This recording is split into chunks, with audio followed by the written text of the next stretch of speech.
Gênesis 49, verso 3. Esse texto, ele é o texto da bênção de Jacó. Quando ele está perto de morrer, ele então chama seus filhos para abençoá-los. E você vai perceber que isso é muito mais do que uma declaração de desejo, eu te desejo um bom dia, eu te desejo uma boa semana, ou, como às vezes nós fazemos de modo até automático, graça e paz. Não é um ato de desejar uma coisa boa para alguém. No caso aqui, o que estava em jogo era um decreto, algo que ocorreu, aconteceu, teve que ser assim, foi uma decisão de um pai. Só que nós estamos diante de uma atitude de abençoar. Mas leia comigo a bênção do Rúben, o primeiro filho de Jacó, o primogênito. Diz assim o texto, 49 de Gênesis, verso 3. Rúben, você é o meu primogênito, minha força e as primícias do meu vigor, o mais excelente em dignidade e o mais excelente em poder, impetuoso como a água. Você não será o mais excelente, porque subiu ao leito de seu pai e o profanou. Você profanou a minha cama. Vê se isso é bênção. E para aqui. Essas são as últimas palavras que Rúben vai ouvir de seu pai antes do pai morrer. Já pensou tu ouvir um negócio desse do seu pai? Antes da morte do seu pai, teu pai te chama para decidir algumas coisas e fala assim, eu tenho algo para te dizer. E diz isso aí. Vamos orar. Pai, mais uma vez, Senhor, nós contamos com a ação do teu Espírito nesse lugar, Pai.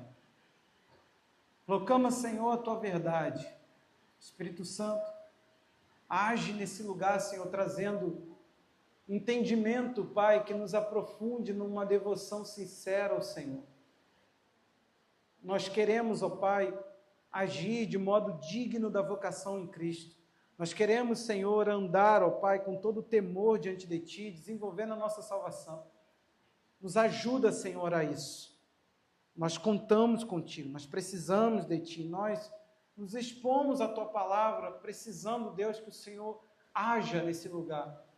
Pai, eu creio naquilo que o Senhor há de fazer aqui, que não tenhamos, ó Deus, nenhum roubo da Tua verdade, que a Tua verdade haja poderosamente em cada coração. Nós cremos na ação da verdade, Pai, em nome de Jesus. Amém. A minha palavra, o tema, é profanação. Semana passada nós falamos sobre sacrifício e falamos que em algum momento a palavra sacrifício saiu do nosso caminho. Em algum momento o Evangelho ele tirou a palavra sacrifício, a entrega a Deus, e você ouviu bastante a esse respeito. Hoje eu quero te mostrar sobre profanação, que nada mais é o contrário do respeito ao sagrado. Daquilo que seria a atitude de você respeitar algo que é sagrado, algo que Deus significou. Se Deus deu um significado para aquilo, aquilo deveria ser respeitado. Às vezes, nós tratamos algo de modo comum, manuseamos de qualquer jeito, de qualquer forma, e não estamos percebendo que isso é uma atitude de profanação. Ao você orar de qualquer maneira, pegar a palavra de qualquer maneira, ao você servir de qualquer maneira, isso pode não ser uma coisa que você entenda, mas é uma atitude de profanação. As coisas, elas possuem um valor, e não entender o real valor dessas coisas, ou o como que nós devemos manusear certas coisas, pode levar você a cometer um ato de profanação, até numa atitude ingênua. É interessante que você vai ver profanação em alguns contextos. Em Êxodo 20, 25, você percebe profanação no contexto do altar. Não se podia pegar uma ferramenta de corte, as pedras que iriam compor um altar, elas não deveriam ser cortadas pelo homem com uma ferramenta humana. Elas deveriam ser pedras brutas, encontradas, selecionadas e então encaixadas. Não poderia ser o homem a talhar ali uma pedra. Eles não poderiam fazer nenhum tipo de manuseio da pedra do altar. A pedra do altar, ela deveria, portanto, ser essa pedra bruta que se escolhesse com detalhes e se colocasse ali encaixando para formar um lugar de entrega. Isso é uma instrução se o homem decidisse fazer um altar ao Senhor. Por quê? Porque a atitude de pegar um material humano para manusear a pedra, Deus diz, você vai estar tratando algo, você vai estar pondo a sua marca em algo que você não pode ter marca.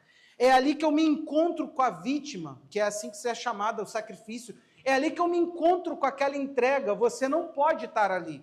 Não pode ter a sua marca ali, você pode construir um altar, mas você não pode deixar de si no altar. Deixar de si no altar é macular, é profanação. Quando Deus fala do sábado, ele também fala que o sábado, se ele não fosse compreendido e vivido de modo prazeroso, e esse eu quero ler com você, seria um ato de profanação. Isaías 58, verso 13, é a profecia que fala o como que Deus haveria de se agradar novamente do seu povo. E ele diz assim, se vigiarem os seus pés para não profanarem o sábado, se deixarem de cuidar dos seus próprios interesses no meu dia santo, se chamarem ao sábado de meu prazer e santo dia do Senhor, digno de honra, se guardarem o sábado, não seguindo os seus próprios caminhos, não pretendendo fazer as suas próprias vontades, nem falando palavras vãs, olha o que iria acontecer. Então vocês terão no Senhor a sua fonte de alegria. Eu os farei cavalgar sobre os altos da terra, os sustentarei com a herança de Jacó, seu pai, porque a boca do Senhor o disse. Sem entrar numa questão teológica, guarda, não guarda sábado, quem está certo guarda, quem não está certo guarda. É inquestionável de que Deus descansou no sétimo dia e ele fez esse sétimo dia para um dia de contemplação. Isso foi ampliado, isso é algo que nós devemos cumprir todos os dias, porém, o sábado ele continua sendo um dia especial. É um dia onde Deus parou, é um dia onde a criação ela ganhou toda a sua forma de completude. Deus descansa das suas obras. E é um equívoco. O sábado não é somente um mandamento de descanso, ele é um mandamento de trabalho. Só que ele põe limite no trabalho do homem.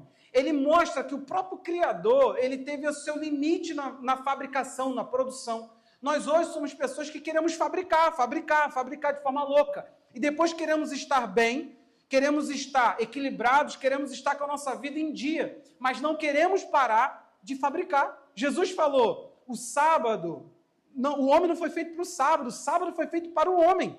É um dia dado por Deus para nos ensinar que ele parou para olhar a criação. E olhou para a criação e falou, está tudo no seu devido lugar, está tudo completo. Então o mandamento é 6 dias, olha só essa proporção, trabalhe, pegue no pesado, mas tenha um de pausa. Nós somos tão estranhos que podemos questionar um mandamento como esse. Mas sabe para onde a gente bandia? A gente fica 12 meses, esperando nesses 12 meses, 1 mês para a gente tirar férias. E depois queremos estar equilibrados e queremos estar bem. Não temos pausa semanal. A pausa de Deus, ela não foi anual. A pausa de Deus, ela não foi mensal, ela foi semanal. Se você não quer cumprir isso de modo religioso, quando chegar a sexta-feira, olhe para a sua semana, pare um pouquinho, repense qual foram os seus caminhos. Talvez você pensou, arrasei, bebi água, me exercitei, cuidei da minha família, cuidei da minha vida de oração, cuidei do meu ministério. Isso tudo você acha que fez porque você nem pausou. Você nem respirou na semana. Você não refletiu. Você não sabe para onde foi seu tempo. Se você não quer que viremos aqui pessoas que guardamos o sábado, pelo menos não deixe de entender que existe um princípio por trás disso, amém? Agora, o que acontece com a gente? Nós vamos pegando tudo, nós estamos numa geração que, em nome da não religiosidade, nós estamos pegando tudo que é de Deus, tudo que Deus criou, que não existe para Deus essa separação entre algo assim e algo assado, algo sagrado e algo profano. Para Deus, todas as coisas têm cunho de devoção a Ele. Para Deus, tudo que você vai na criação usufruir, você vai encontrar o Criador. Para Deus, todo encontro com aquilo que foi feito por Ele é um lugar de devoção, é um lugar de louvor. Para Deus, tudo que você se depara, quando você está lidando com o teu filho, com os problemas da vida, com o trabalho, tudo, quando você se depara com essas coisas, você está encontrando o sagrado ali. Para Deus. A igreja, ela fez essa divisão. Não, isso aqui é extremamente secular, profano, pode ser algo comum. A palavra profano é comum. Nós simplificamos tudo na nossa vida a ponto de reduzir ao comum. Você acha que o sexo, você acha que as relações de amizade, você acha que tudo isso é comum. Portanto, pode ser vivido da forma que você bem pensar, negativo. Para Deus, Ele pensa cada área da sua vida.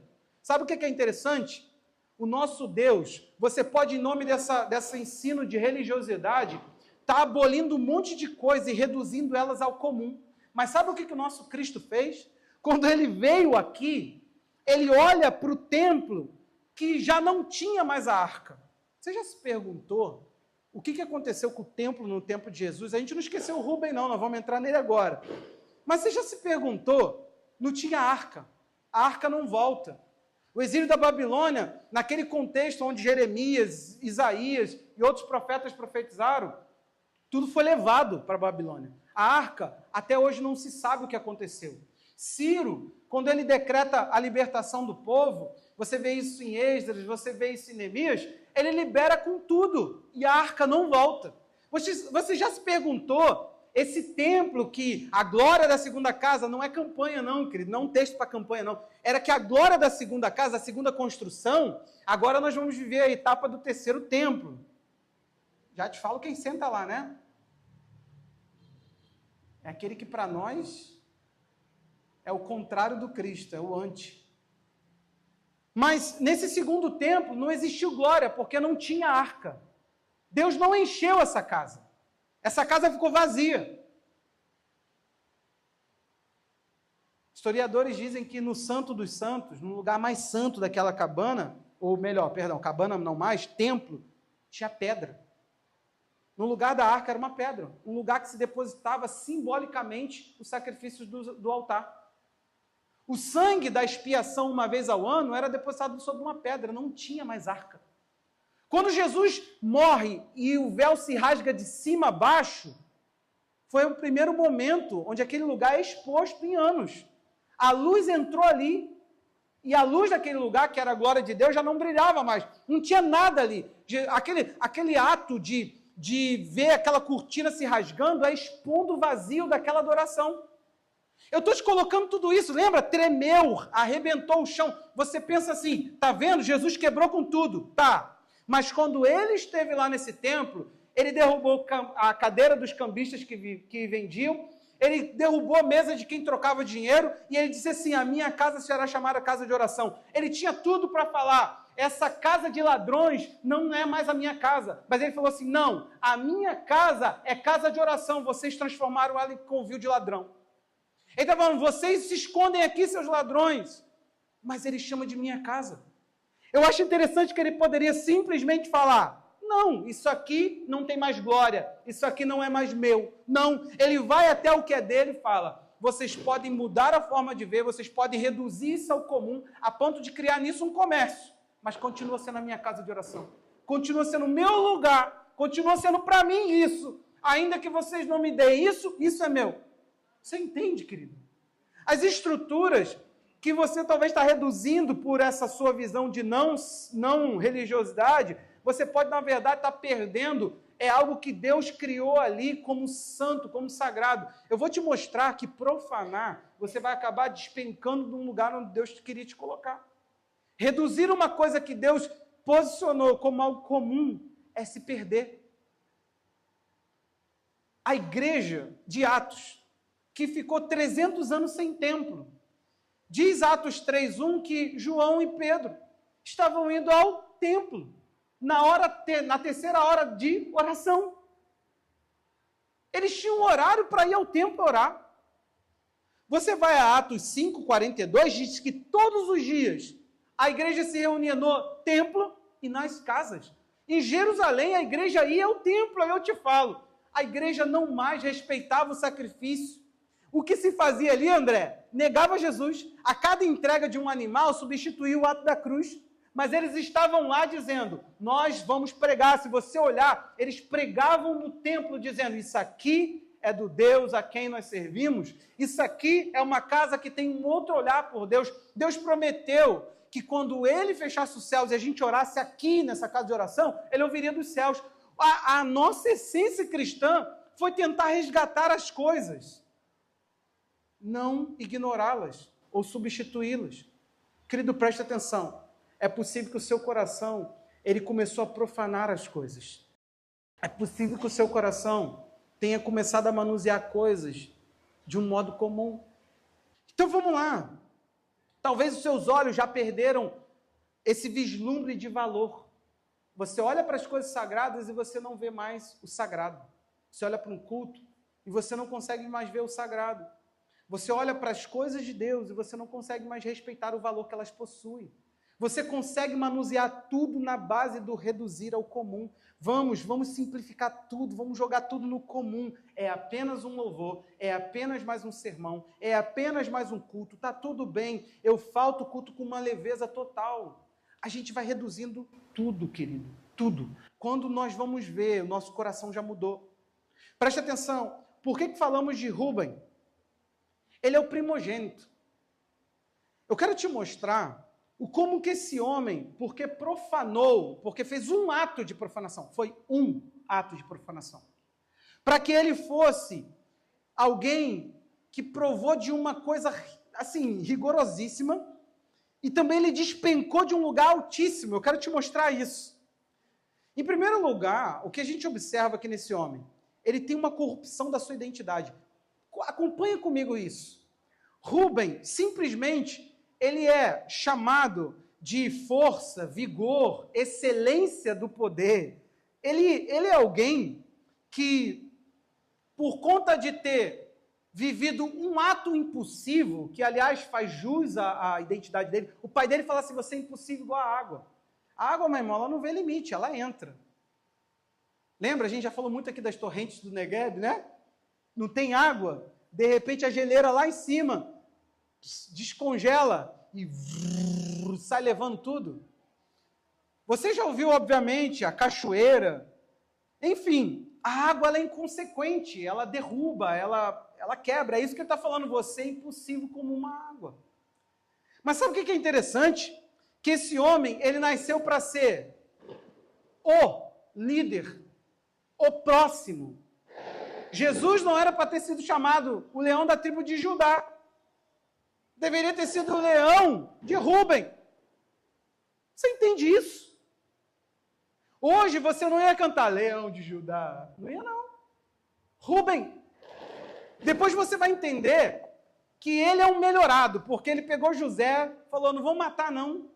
Vamos jogar só dentro Vamos jogar só dentro da cisterna. Sabe com o que ele terminou? Tendo que pegar tudo que era direito dele de primogenitura e dar para os filhos de José. Ele salvou o irmão dele e acabou perdendo tudo para os filhos desse irmão. Esse homem, olha a corrupção da sua identidade. De excelente, ele é taxado de excelente várias vezes. Ele despenca para alguém que tem vergonha. A sua biografia ela é manchada. Na despedida do pai, no momento da bênção, ele ouve, você é uma pessoa destituída do teu cargo. Porque eu me lembro bem que eu parei num lugar e você subiu na minha cama. Você tornou o meu leito algo desprezível. Você tornou comum minha esposa. Você usou de uma pessoa que você deveria defender. Você não é digno do teu lugar, porque você deveria ser o chefe dessa família. Quando eu partisse, você deveria guardar essa família. E você foi aquele que expôs essa família ao desprezo. Despenque. A corrupção moral. Gênesis 35, 22 mostra esse momento. Ele se torna de alguém responsável para uma pessoa imprudente. Querido, preste atenção aqui. Eu não sei se você está entendendo, mas a sua identidade ela está sendo formada. Ah, pastor, já foi. Querido, nova vida traz um conserto da sua identidade. Se você ainda não entendeu isso, você está sendo consertado. A Bíblia diz que a palavra de Deus ela nos educa na justiça. Você não está formado na sua identidade. Você pode ter sido deformado pelos seus pais. Deus ele está trazendo está reconfigurando você. Qual é o problema? É que muitos de nós vamos sendo formados nessa perspectiva totalmente imprudente, displicente. Pegamos tudo aquilo que não deveria ser reduzido ao comum e ao banal e fazemos disso coisas banais. Aí o que vai acontecer? Vai acontecer idêntico a esse homem. Preste atenção. Nós não estamos falando aqui de que o Jacó do nada delirou na morte e falou, eu te desejo que você despenque. Não, ele está determinando. Você está destituído. Gênesis 49, os versos 1 e 2 que não lemos. Depois Jacó chamou seus filhos e disse, ajuntem-se, e eu lhe farei saber o que vai acontecer com vocês nos dias que virão. Ele está falando, é uma profecia. Eu estou liberando uma palavra que se cumprirá. Ele diz, reúnam-se e ouçam, filhos de Jacó. Ouçam o que diz Israel, o pai de vocês. O que está acontecendo? Esse homem deveria ouvir do pai assim, você terá a maior porção da sua herança. Você, Rúben, você receberá uma maior porção. Sobre os seus ombros estará a liderança. Você guardará seus irmãos. Você terá uma responsabilidade maior. Você será o líder. Em 1 Crônicas 5, 1 e 2, a genealogia de Rúben, ela vai ser assim. Olha que interessante e que vergonhoso, coitado. Quanto aos filhos de Rúben, o primogênito de Israel, o primogênito, descreveu ele como o primeiro, então ele tem direito. Mas olha o que vai acontecer. Pois Rúben era o primogênito, mas, por ter profanado o leito de seu pai, o direito de primogenitura foi dado aos filhos de José, filho de Israel, de modo que, na genealogia, Rúben não foi contado como primogênito. Judá, na verdade, foi o poderoso entre seus irmãos, dele veio o príncipe, mas o direito da primogenitura foi de José. Querido, olha que vergonha, esse homem poderia ter deixado seus irmãos matar José. Ele intervém, ele poderia ter sido líder e falado, vocês não farão nada com o nosso irmão. Mas ele falou assim, não faz tão mal não. Não vamos matar porque o sangue dele vai cair sobre nós. Vamos fazer o seguinte, joga ele na cova. Joga na cova, depois ele, não, vamos fazer o seguinte, vamos vender. A proposta foi vende. E agora ele vê o quê? Toda a sua herança sendo transferida para os filhos desse. Você entende que esse homem decai profundamente? Agora preste atenção. Nós precisamos entender esse lugar. Esse lugar que parece um lugar de benefício. Você herdou. É isso que está acontecendo com a primogenitura. A primogenitura era um direito herdado. Você simplesmente foi o primeiro, então você tem direitos. Agora, esse homem, que é o primeiro dessa tribo, que deveria tocar essa nação, que deveria abençoar essa nação, ele deveria ser o primeiro a servir, a administrar bem, a fazer com que o legado do seu pai perpetuasse. Ele deveria ser essa pessoa, mas não foi. Ele foi alguém que abriu porta de vergonha. Agora, olha o que ele estava carregando. A primogenitura, ela não é só um ato de pegar o primeiro filho e abençoá-lo porque ele abriu a madre. Ela é um princípio. O primeiro para Deus é muito importante. E Colossenses 1, verso 15, vai descrever esse princípio sobre a vida de Jesus. E olha isso comigo. Ele é a imagem do Deus invisível. Olha o que Jesus é. O primeiro de toda a criação. Meu irmão, presta atenção. Qualquer coisa criada, Jesus é o protótipo, é o primeiro. Essa palavra literalmente é protótipo, é o primeiro. Ele vem antes de qualquer coisa material. Jesus é a palavra que dá forma a todas as outras coisas. Então ele teve que ser o primeiro de toda a criação. Agora segue, olha isso. Olha que texto interessante. Nele foram criadas todas as coisas, nos céus, sobre a terra, as visíveis e as invisíveis, sejam trono, seja soberania, quer principados, quer potestade, tudo foi criado por meio dele e para ele.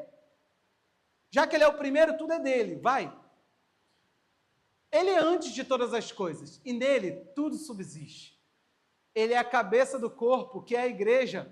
Ele é o princípio, o primogênito dentre os mortos, para ter a primazia em todas as coisas. Segue. Porque Deus achou por bem nele, que nele redizisse isso, toda a plenitude, e que, havendo feito a paz pelo sangue da sua cruz, por meio dele reconciliasse consigo mesmo todas as coisas, quer sobre a terra, quer nos céus. O que nós vemos? Olha que interessante, porque a beleza do destino de Rúben era servir a sua família. Ele tomaria tudo que ele herdaria para ser agora a pessoa que administraria a favor do seu povo. Ele não consegue fazer isso. Ele traz vergonha. Agora, Jesus, ele é estabelecido para justamente fazer o quê? Trazer para nós tudo aquilo que a sua primogenitura deu. Jesus foi lá e conquistou tudo primeiro. Jesus é o primeiro a voltar dos mortos. Para quê? Para que ele abrisse essas portas a todos nós. Jesus, ele é o primeiro da criação. Para quê? Para que toda a criação espelhasse ele e fosse para ele.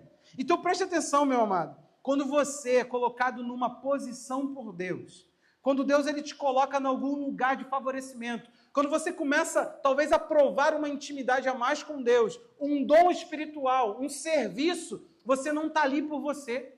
Você está estabelecido, esse favor espiritual que você está bebendo, é um lugar de serviço ao próximo. Uma vez que você não discerne isso, é bem capaz que você vai reduzir isso ao comum. Eu estou fazendo porque o pastor me mandou fazer. Eu estou fazendo porque me mandaram fazer. Eu estou fazendo estou fazendo o que dá. Estou fazendo o que eu tenho tempo. Preste atenção. Jesus estabelecido serve. Cá para nós. Para mim, o serviço de Cristo está muito bem feito. A família foi abençoada por causa da proposta de tornar Jesus o primeiro. O fato de Jesus ter sido tem funcionado para nós. Tem aberto lugares, tem aberto a herança. O fato de Rúben ter sido o primeiro abriu as portas para o vexame. Fez ele decair do excelente para o banal, para o sem significado. Alguém sabe me dizer o que vem de importante de Rúben? Qual profeta? Qual sacerdote? Tem? Não tem. Tem algum líder? Tem algum... Não tem, gente. Nada de relevante procedeu desse homem. Ele era para ser o mais excelente e se tornou o mais insignificante. Querido, é possível que você esteja reduzindo a tua vida, tratando tudo que Deus colocou sobre os seus ombros como comum, banal. Deus nos ensinou esse ano muito sobre a intercessão. Você pode mudar muita coisa, muita realidade através dessa, vamos chamar dessa intercessão criativa, de entender o que Deus está querendo fazer e se mover sobre isso. Você esse ano foi enviado para a casa de paz e você pode estar tornando isso tudo uma coisa banal, uma coisa sem valor. O nosso coração ele despenca numa velocidade nessa direção.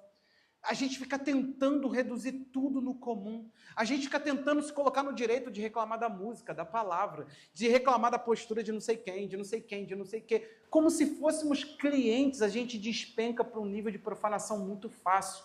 Sabe o que aconteceu? O primogênito não discerniu que na cama do pai só deita o pai. Ele se colocou num lugar de usurpar a intimidade que o pai tinha. Essa mulher não quis, ele violentou. Você tem noção da decadência desse homem?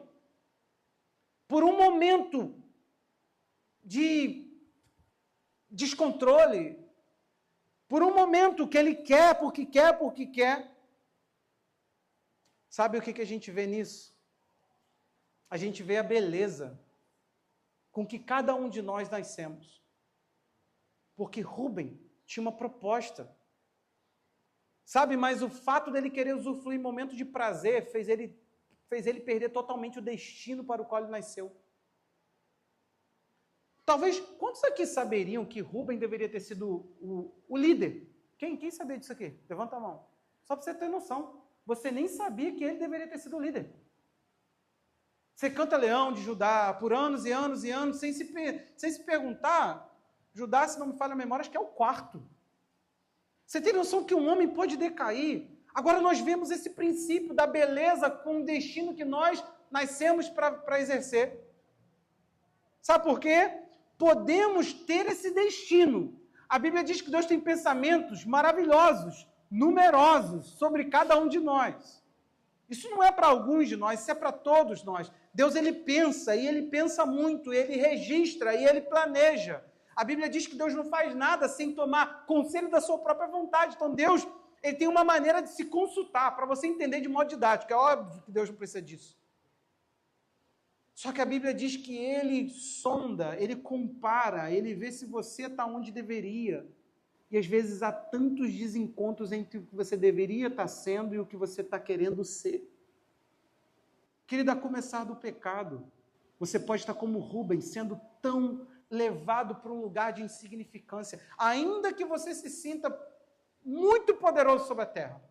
Você pode estar sendo colocado num lugar de insignificância, que você e nada vai ser a mesma coisa. Ah, pastor, desculpa, meu filho me ama. Mas se você não está na postura que Deus te colocou como pai, o que você vai ser para ele? Talvez um prejuízo. Ah, pastor, minha esposa me ama, ela vai chorar a minha morte. Mas se você não tiver como um esposo, é isso que eu estou tentando te colocar, querido. Quando você despenca desse teu destino, quando você despenca dessa sua identidade, quando a sua identidade se corrompe, você simplesmente despenca desse lugar e você perde seu propósito. Todos temos um propósito e nessas funções todos temos alguma coisa para executar, mas despencar desse lugar, profanar a vida, profanar áreas da nossa vida, nos coloca num lugar de insignificância. Você e nada é a mesma coisa. E isso é para mim. Se eu começar a tornar comum o meu lugar não é um lugar que qualquer um habita. Aquilo que Deus está me mostrando não é comum, eu não posso tratar isso comum. Manusear alguma coisa que Deus está te revelando e te aprofundando como comum, como banal, pelo amor que você tem a Deus, está entendendo o que é louvor? Começa a entender a ponto de isso gerar mais temor. Você tem noção que o homem Tiago, ele não falou assim, ele falou, nós os mestres seremos tratados com maior rigor. Ele falou, eu entendi meu lugar e vi que isso aqui é terrível. E ele começa a falar do como ele conhece o seu lugar, ele dizendo, olha, nós daremos, o homem dará conta de cada palavra. Quem não erra com palavra, ele está falando, e eu tenho que usar minha boca para cumprir meu destino. Ele está falando, todos erramos com palavra, e eu tenho que abrir minha boca para cumprir minha tarefa. É como se ele dissesse, que medo do que Deus me mandou fazer. Tem gente fazendo o que Deus mandou fazer com banalidade. É só uma música, é só uma pregação. Ah, isso aí é só subir e pregar. Você acha que isso aqui veio da onde, irmão? Livro? Você acha que ser pastor é o quê? Você acha que ser você é o quê? Você não está se vendo no lugar, no nível. Você está despencando da sua posição. Profanação vai levar você a essa ruína de existência. Agora, é interessante que aqui, diante disso, porque nascemos por um propósito, cai todo o sentimento de autocomiseração. E também cai, sabe o quê? Todo o sentimento de orgulho. Você sabe por quê? Entender as coisas na essência que elas são, te coloca num lugar de profunda humildade e dependência. Uma vez perguntaram para um professor assim meu, o conhecimento, ele não faz a pessoa ficar soberba? Ele falou assim, não. Se o conhecimento é de verdade, a pessoa vai entender que tem mais. E ele vai entender que ele sabe pouco. Fato, querido. Fato. Totalmente fato. Como é bom você olhar para alguém e a pessoa abrir um conhecimento que você já sabe. E de repente você olhar e falar assim, meu Deus, olha, ele me mostrou algo novo que eu não sabia sobre o que eu achava saber. Como é bom ir para esse lugar, onde você não tem nem o menosprezo de si e nem a elevação de si. O orgulho, ele é semelhante a um inchaço sem propósito. Uma vez uma pessoa estava contando que ele aplicou coisas, e o músculo dele ficou bombadão. Ficou, braçudo. De repente ele começou a sentir um negócio, foi no médico. O médico injetou um negócio e começou a puxar. Ele falou assim, cara, você não tem músculo. Você está cheio de pus. Você entendeu o que é orgulho? Tem volume, mas não é verdade. Nojento, né? Imagina você se sentindo aqui, ó, de repente começa a sentir um negócio e fala, rapaz, nesse lugar some tudo isso. Você não é menor, porque você sabe quem é. Você não fica fazendo trabalhinho de Gideão. Ah, quem sou eu? Quem é minha tribo? Vai nessa tua força. O cara que não se via com força, teve que ouvir, vai na tua força, para de graça. É como quem diz assim, menos. E nem somos elevados a um orgulho. Por quê? Porque sabemos que aquilo que vamos fazer, nós fomos posicionados. Sabe para quê? Porque ocupando nosso lugar, nós estaremos servindo ao nosso próximo. Querido, por favor, para com essa falsa humildade.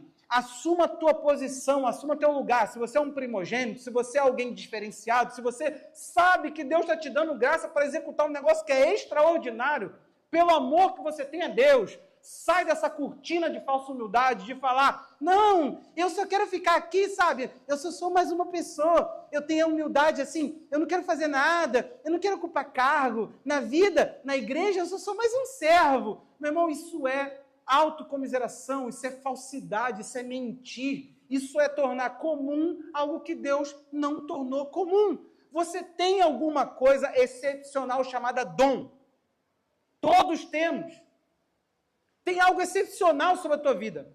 E isso não é um lugar, as pessoas brincam. O André estava com a gente ontem, eu falei assim, caraca, domingo passado a palavra foi muito boa. Aí o André riu, eu não entendi, porque eu falei sem perceber. Só que quem pregou fui eu, né? Aí o André riu, falou assim, é muito mal barato, pastor. Aí que eu fui me ligar, eu falei sem perceber, porque eu gostei da palavra. Mas essa coisa em mim, querido, não mexe na vaidade. Não mexe, de coração não mexe, não faz cosquinha em mim, não me modifica em nada. Porque eu entendi que o meu lugar é um lugar para o outro. Eu me posiciono, recebo coisas das quais eu partilho. Você está aí? Ou não entendeu ainda? Está na hora de você sair dessa cortina de falsidade. Você está querendo ser menos do que você. Você não está sendo humilde. Você não está sendo. De coração, você está reduzindo ao comum aquilo que não é comum. Você está pegando algo extraordinário e falando, eu vou matar isso.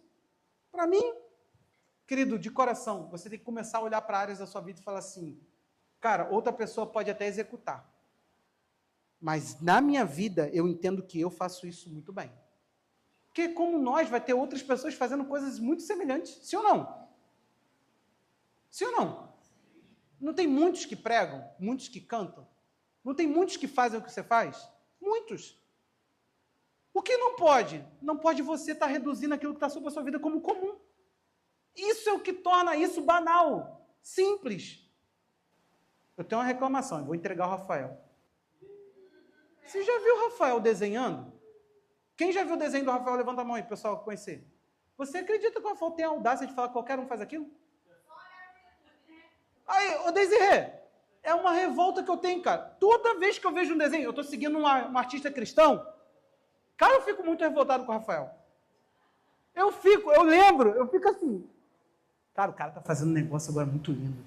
Ele foi tocado por Deus, assim, Vou jogar no grupo da igreja quando aparecer o vídeo dele no Instagram para mim, para você dar uma olhada. Ele está querendo, né, alcançar muitas vidas, ele é um artista cristão, tem que ver a pintura dele, cara. É muito realista, é muito perfeito, é muito. E ele tem experiências com Deus que ele coloca na tela. É uma coisa muito linda, muito linda. Muito linda, muito linda. O Rafael fala, qualquer um faz. Aí, Paulinho, só não faz porque tu não tem um caderno e um lápis.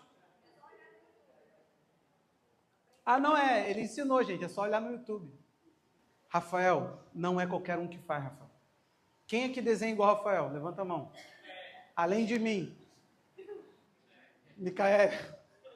A Manu, eu acho que a Manu deve... Gente, quem desenha igual a Rafael aqui? A Mica, né? A Mica. Arthur desenha muito bem. Você já viu o desenho do Rafael? Eu acredito que o Arthur pode se desenvolver muito mais. Arthur tem um talento. Ontem ele estava lá em casa desenhando. Ele tem um talento. Isso não pode ser tratado como comum, querido. Isso não é real. Não é verdade. Não é bom. Você entende que a gente reduz uma habilidade que a gente tem ao simples e ela não é? Querido, você tem que olhar para a tua vida em algum lugar e falar assim, cara, nessa área flui alguma coisa esquisita. Eu tenho alguma coisa que não é normal. Você já se pegou tentando transferir a tua habilidade para alguém? Aí tu fica assim, não, é só. Quando tu fala só, tu pensa assim, eu não posso, porque a Kátia não... Para ela não vai ser só. Aí tu, então, como é que eu faço? É só olhar no YouTube.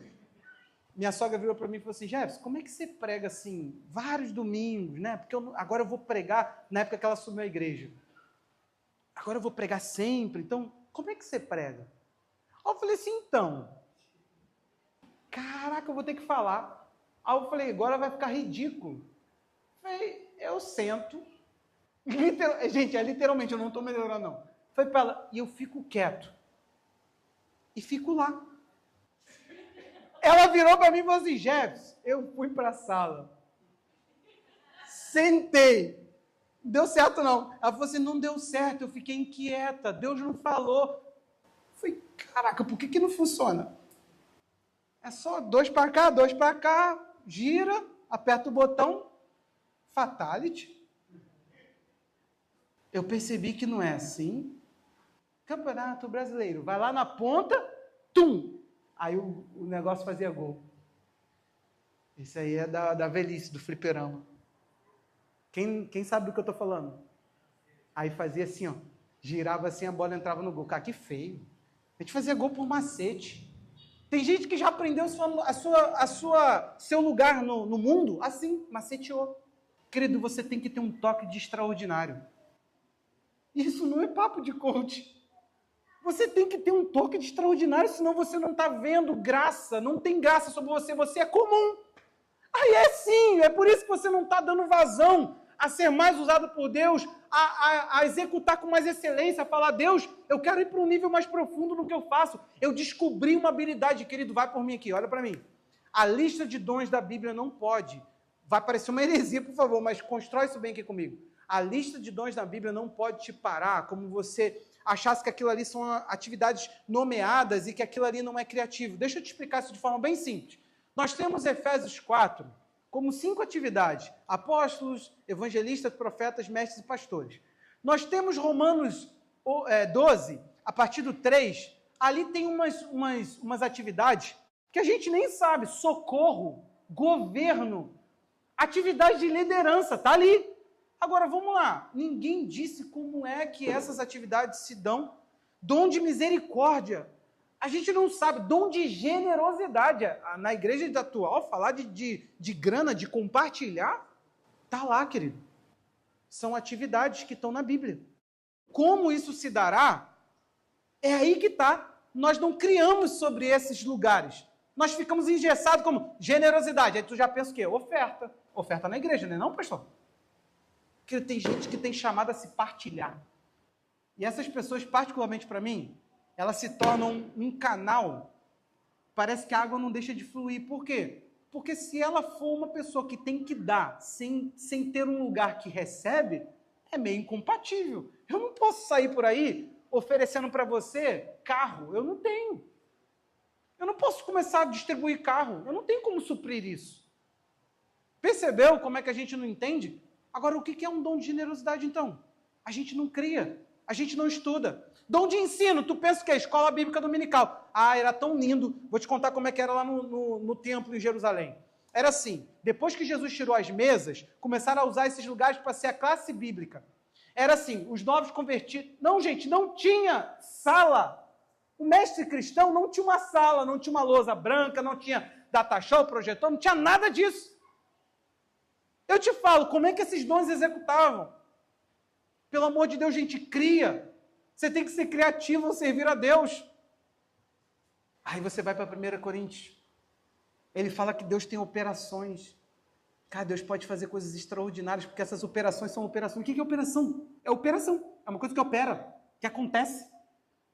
A gente tem que sair, porque se Paulo quisesse dar uma lista de dons, ele não variaria de uma para outra. É isso que eu defendo. Eu acredito que ali tem algumas coisas nomeadas, mas elas não têm essas atividades conforme elas são, e a igreja engessou.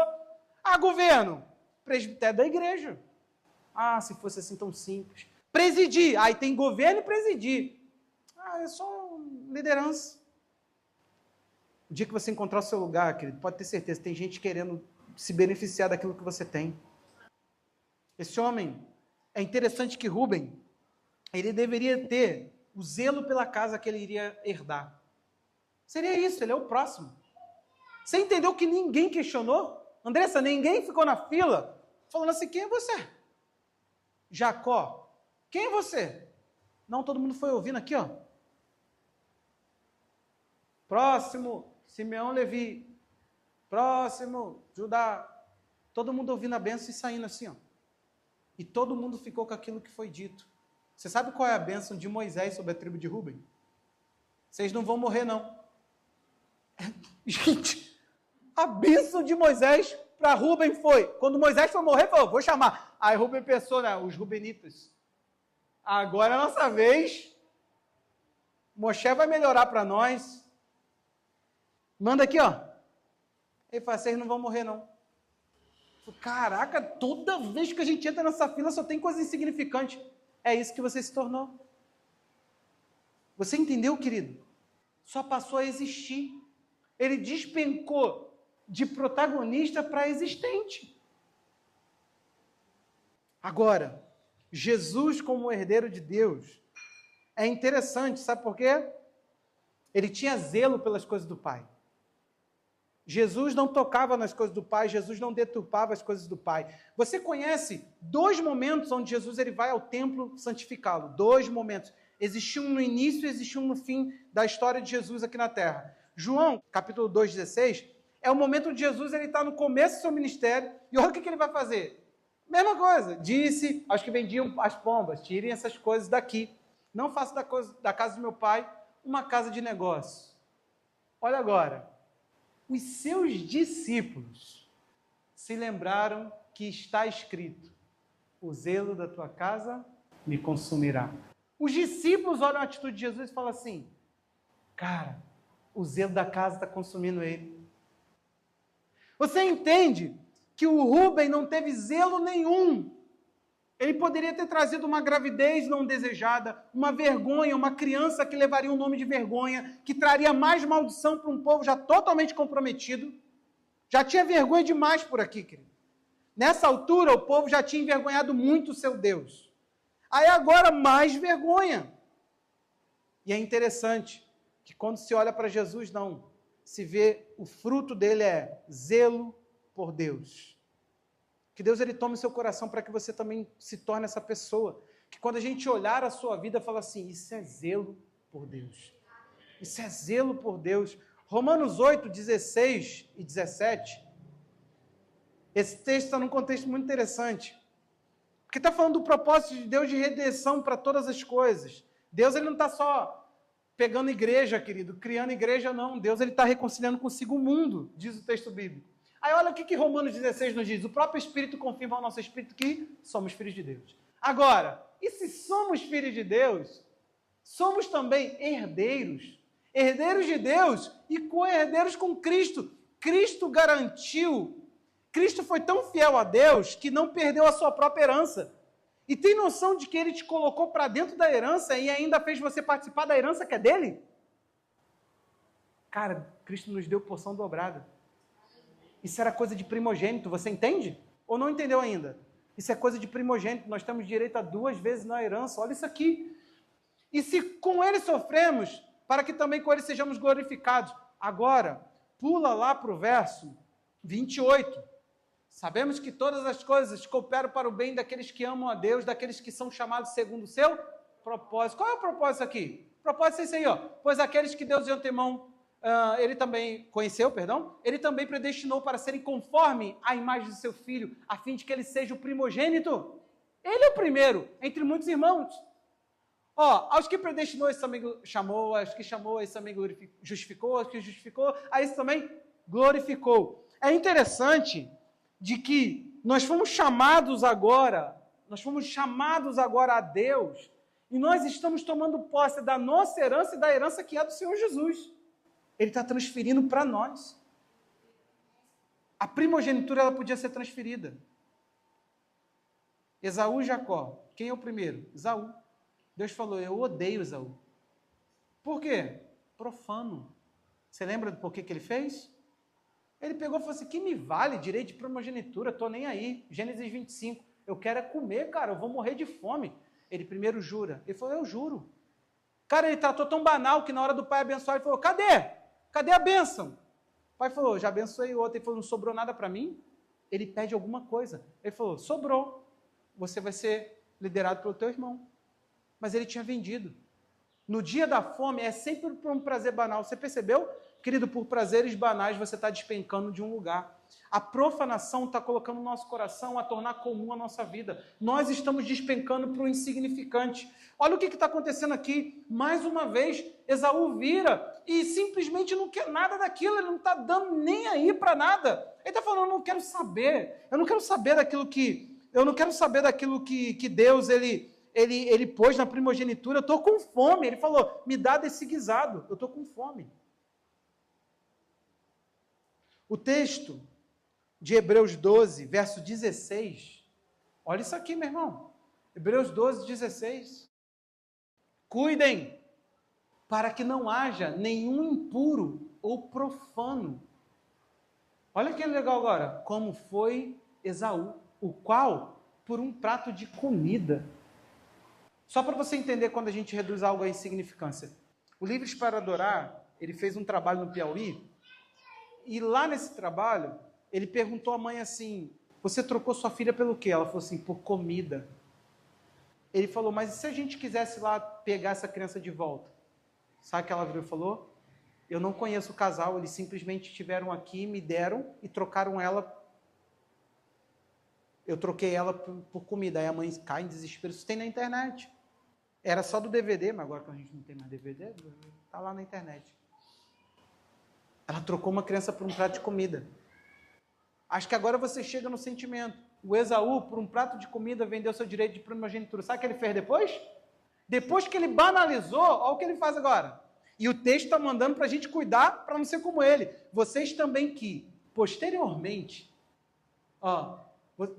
vocês sabem também que, posteriormente, querendo herdar a bênção, foi rejeitado, pois não achou lugar de arrependimento, embora com lágrimas o tivesse buscado. Esse homem perdeu, o direito foi dado a Jacó. Jacó é o segundo filho. Querido, literalmente, tem pessoa dando valor àquilo que nós estamos simplesmente banalizando. Você tem que temer porque o seu coração está se tornando profano, querido. Reduzindo tudo ao banal. Uma geração inteira foi parar no exílio porque profanou o sábado. Tem a ver com o sábado, sabia? O exílio, a prisão. E Ezequiel vai profetizar, e a gente vai terminar com esse texto. Ezequiel 22, 26. Já lá, preso, tudo mais, Deus vai falar sobre a liderança. E diz assim, os sacerdotes que transgridem a minha lei e profanam as minhas coisas santas. Não fazem distinção entre o santo e o profano. Não ensinam a diferença entre o puro e o impuro. Não respeitam os meus sábados. E assim sou profanado no meio deles. Olha o próximo.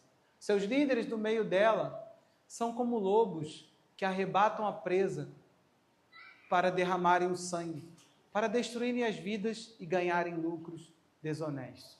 O que está acontecendo? Querido, reduza a igreja ao banal. Reduza o culto ao banal. Reduza a vida com Deus, o dia a dia com Deus, ao banal. E o que a gente vai fazer? Nós vamos ter uma reação de desprezo total. Aquilo que os seus olhos não enxergam mais como santo. Esse é o problema. Santidade não é ausência de pecado. Santidade é consagração. Santidade é pegar isso aqui e tornar isso aqui uma coisa específica. Você está precisando ressignificar a tua vida. Culto não passou a ser chato. Igreja não passou a ser monótono. Desculpa, o que eu prego toca a minha vida, lembra? Está tocando minha vida, de coração, querido. Eu não me considero um bebezinho na fé, não. Pelas coisas que já, apanhei e fiquei intacto. Não abalei. Meus fundamentos são sólidos, eu sei onde eu estou pisando, eu sei para onde eu estou indo. Agora, você tem segurança? Você está falando aí que, louvor num pé, não sei o quê. Palavra, não sei o quê, não sei o quê, não sei o quê. Você está questionando coisas que você está manuseando com uma falta de cuidado. Pode ser que as coisas não mudaram o valor, não. Mas por que não sei o quê, não sei o quê? Não. Talvez não tenha nada a ver com as coisas. Porque eu oro, porque... Então, preste atenção aqui.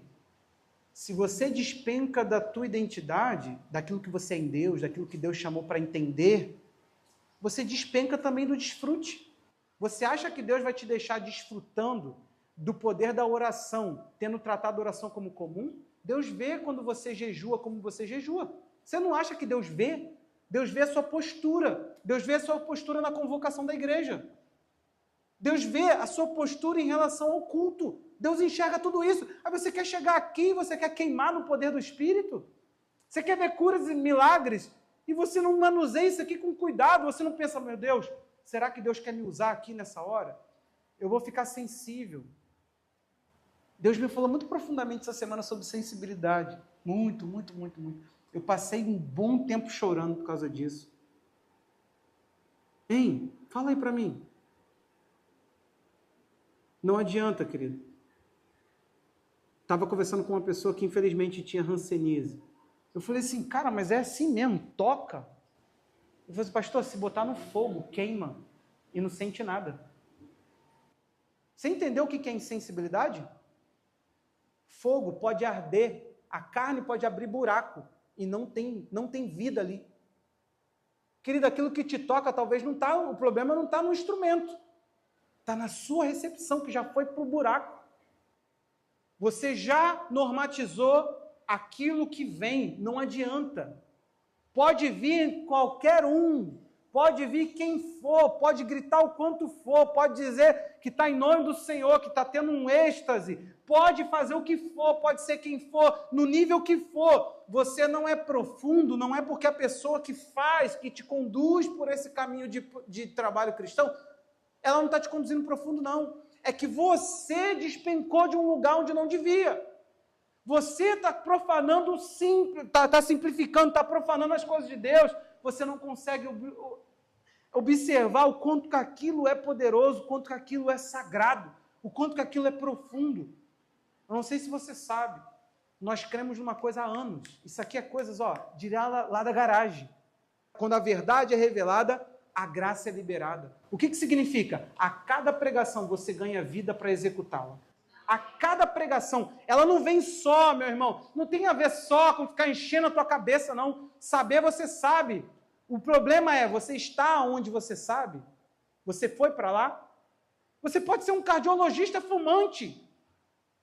Você pode ser um coach lascado ensinando sobre finanças.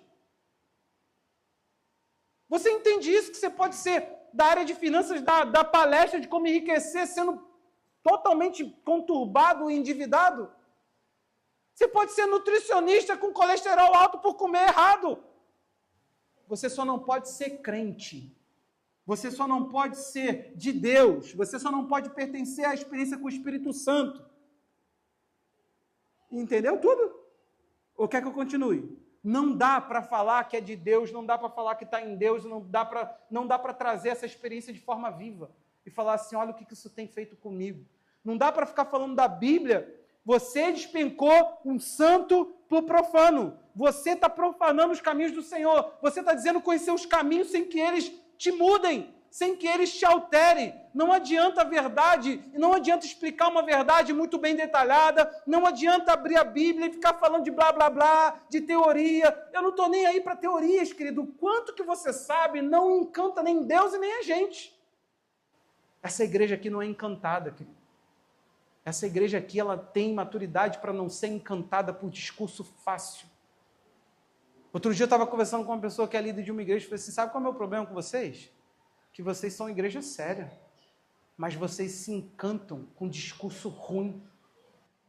Querido, vai por mim. Eu serei o teu pastor decepcionado o dia que eu estiver passando por um discurso ruim e vibrando com isso. Eu vou pensar como isso alimentou ele.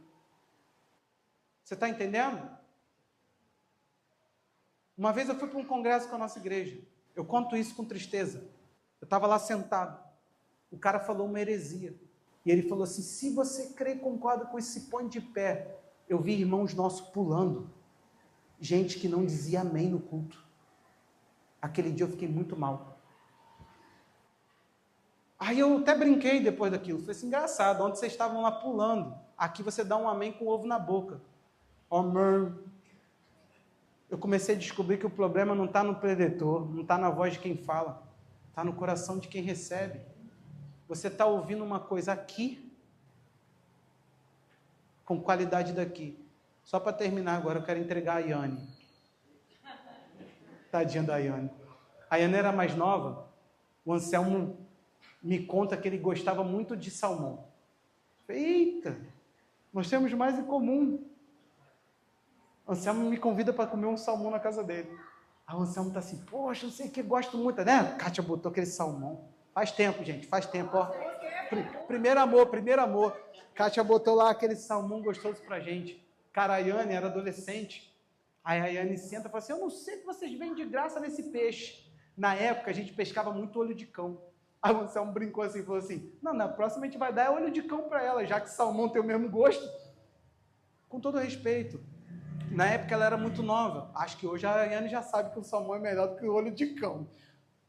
Só o peruá. Se fosse o peruá, eu até... Peruá é muito bom. Aquele peixe é muito bom. Aí... Mas é exatamente isso que a gente faz, querido. A gente está diante de algo distinto. Salmão tem muita diferença para qualquer outro peixe. Tem muita diferença. Não é o mesmo sabor. O que me deixa perplexo não é uma igreja. Olha para mim. Não é uma igreja comer bem o tempo todo.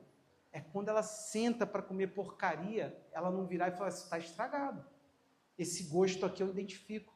Meu irmão, se tu se alimenta de lavagem, tu não virou ovelha. A Bíblia fala que a natureza nossa, caída, é semelhante à porca que volta para a lama. Ovelha não gosta de lama. Se lixo está te alimentando, com todo respeito, querido, frasezinha pronta. Fala em hebraico ridícula, às vezes usando o hebraico de forma despropositada, ridiculamente.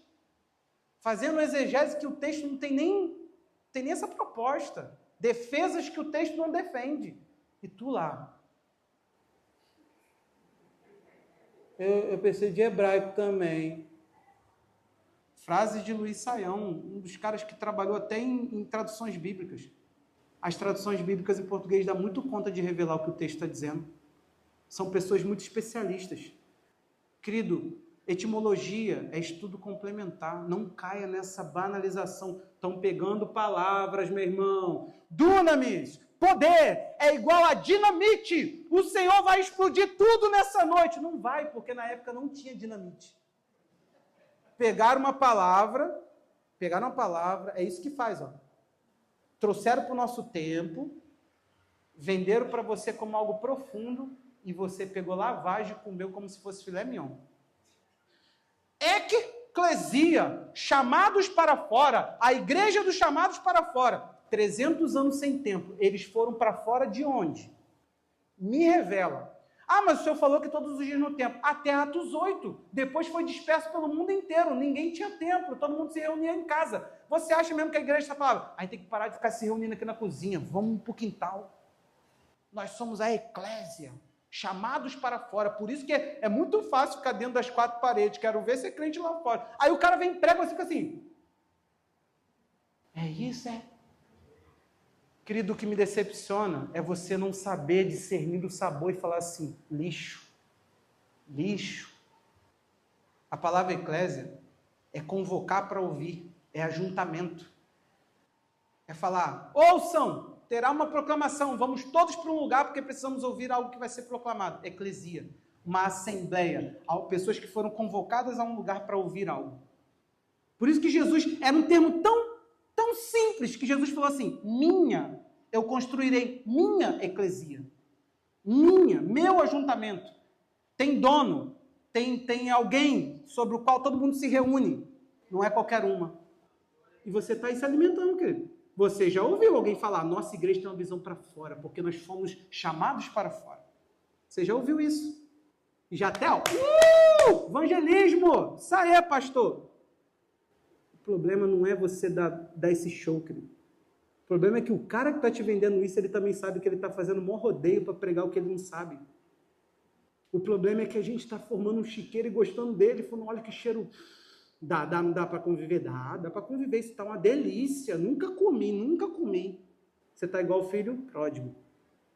Quando você começar a olhar para as bolotas e falar que coisa gostosa, lembra que você foi feito para a casa do pai e volta correndo para lá. Quando você começar a olhar comida de porco e começar a desejar, lembra que na casa do pai você tinha comida. Até os trabalhadores estavam comendo melhor. Você entendeu a questão aqui, querido? Está na hora de você sair e começar a discernir. Você não foi chamado para sentar em qualquer mesa. Em nome de Jesus, querido, nem que for eu, o dia em que eu profanar a pregação, o dia que eu despencar na qualidade dela, pare de me ouvir. É assim que tem que ser. Você entendeu a gravidade da coisa aqui? Você não foi chamado para dar amém para qualquer coisa, para qualquer um que fala, melhor ano da sua vida, melhor semana da tua vida, melhor mês da sua vida, toda hora é o melhor da minha vida. Você está construindo sobre base sólida, você encara enchente, você encara ventania. Por quê? Porque você tem base na rocha. Então não interessa, pode ser o pior ano da tua vida, nós vamos passar ilesos. Vai ser o pior mês da minha vida, vou passar ileso, eu não estou aqui para receber o melhor. Às vezes essa terra vai ser o pior para mim, mas eu vou estar tão sustentado que entre eu e quem está bem não vai ter diferença nenhuma. A minha saúde pode estar ruindo, eu vou estar mais em paz do que quem está saudável. Você está aí, meu irmão? E se a doença te matar, ela só vai te fazer um favor. Vai começar a eternidade para você, porque quando a morte vier te bocar, morreu mais um vivo. Ou você não sabe que a segunda morte não tem domínio sobre nós? Morreu mais um vivo, estamos lascados, não dá nem para garfar. E ainda vamos ter que devolver o corpinho dele quando o mestre chamar. Está na hora de você vomitar algumas coisas, não está não? Tá ou não tá? Tá na hora de você fazer cara de nojo. Tá na hora, querido. Mesmo que eu chame a pessoa e coloque aqui em cima. Nós vamos fazer junto. Irmão, recomeça aí, prega só a Bíblia, a gente já está satisfeito. A gente guarda a Bíblia aqui, precisa ficar... Você manda mortal não, querido. Precisa não. Sim ou não, Marcelo? Estamos juntos? Então deixa o Senhor limpar agora essa sua natureza. Se você decaiu, se a profanação começou a agir dentro de você, eu quero que você se ponha de pé diante do Senhor e fale assim, Deus, salva, Deus, esse processo dentro de mim. Eu estou decaindo, Senhor. Querido, tem pessoas que estão procurando igreja para ser emocionados. Suas emoções são importantes, Deus as fez, elas são santas também. Tudo em você, todo o teu funcionamento, ele é pleno, santo, bom, de Deus. Mas a alegria intensa de receber uma palavra não muda a vida de ninguém. Perseverança na palavra muda completamente a nossa vida. Nós precisamos voltar para esse lugar. Isso aqui que a gente chama de ambiente profético na nossa igreja. É um momento onde a gente vê uma ruptura, um recomeço, uma nova trajetória, um chamado a um posicionamento. O Senhor nos deu coisas, queridos, que não são normais para nós, que não são comuns. Nós reconhecemos todos os dons do Espírito, amém? Nós reconhecemos que a oração em línguas, quem ora em outras línguas, a si mesmo se edifica. Em espírito fala o que é mistérios. Nós cremos que a palavra de Deus ela é funcional, ela não é somente um livro para que eu leia e a minha mente elabore esquemas, teorias, doutrinas. As doutrinas para nós são meios de vida. As doutrinas para nós são lugares de vida, lugares onde eu encontro Deus, onde eu me achego de forma mais temerosa, respeitosa ao meu Deus. O Senhor está te chamando para esse lugar, a respeitar toda a nossa trajetória. Nesse ano onde nós revemos os nossos caminhos, O Senhor está te chamando para esse lugar onde você olha para o teu trajeto. O que iluminou teus pés foi a palavra. O que tem iluminado teu caminho é a palavra. Então está na hora de você respeitar. Está na hora de você pegar cada lugar onde você pisou, cada situação onde Deus te fez entrar, cada entendimento que o Senhor te fez praticar até hoje. Foi o que te trouxe aqui. Não dá daqui para frente para você começar a tornar um jejum algo comum, uma intercessão algo comum, uma palavra de Deus algo comum. Talvez o Senhor está querendo te usar em palavras proféticas, mas você normatizou tanto isso, você banalizou tanto isso, você riu tanto disso, você zombou tanto disso, que você está num lugar impossibilitado. A igreja de Jesus, ela banalizou tanto os ganhos, ela banalizou tanto as entradas financeiras, o ter para dar, que agora pessoas não mais se movem de modo generoso, elas profanaram. Hoje não se pode falar nada, que o nosso entendimento já está corrompido. Nós já vemos de uma perspectiva errada. Deixa o Senhor agora trazer arrependimento ao teu coração. Não é comum que tenha acontecido na sua vida. Hoje se arrependa diante do Senhor. Fala, Deus, o meu coração se acostumou. Meu coração se acostumou, Senhor. Não permita isso. Pai, não é comum, Deus. Nós queremos declarar isso, Senhor, não é comum. Podemos nos reunir aqui, Pai, todos os domingos, mas não é comum mais, Senhor. A partir de hoje nós declaramos isso. Cada culto tem o seu valor para nós, Deus. Quinta não é comum. Cada casa de paz não é comum. Cada grupo pequeno não é comum.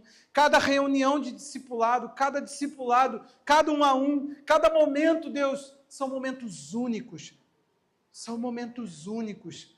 São momentos que determinam mudanças, são momentos que trazem, Deus, outro nível de vida, são encontros de poder, são lugares do fluir do Teu Espírito. Nós não vemos como comum. O Senhor libera os dons do Teu Espírito, o Senhor libera o Teu poder, o Senhor ordena a Tua bênção no encontro dos santos. Nós não cremos, ó Pai, que estamos nos reunindo para algo comum. Essa igreja não é comum, Deus. Nós não viemos para cá porque aqui o galpão é barato. Nós não estamos nesse bairro, Senhor, porque aqui, Deus, foi o lugar que deu para comprar. O Senhor nos trouxe até aqui. Toda a nossa história, nós escolhemos esse lugar. Então, Pai, nos faz aqui, Senhor, sermos saudáveis, multiplicadores, porque o que aconteceu aqui, há muitos anos atrás, não foi comum, Senhor.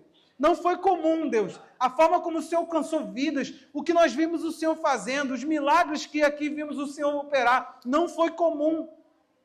Nós te pedimos agora, Pai, nos perdoa. Nos perdoa, Senhor. Nós somos simples, mas nunca trataremos a Tua glória como banal. Nós queremos simplicidade nesse ambiente, mas aqui não é um ambiente de banalidade. Quando oramos, Pai, cremos na operação do Espírito Santo. Meu irmão, que o Espírito Santo comece a encher a sua vida agora, em nome de Jesus. Seja cheio do Espírito Santo. E eu não estou tratando o santo como comum. Eu estou declarando aquilo que o Senhor me manda sobre a tua vida agora. Essa palavra, ela tem um espírito, ela não tem somente um entendimento, ela não é a formulação da inteligência de um homem, ela é a presença de um espírito. A minha palavra, disse Jesus, é espírito e vida. Essa palavra tem um espírito. Que esse espírito da palavra te acompanhe agora.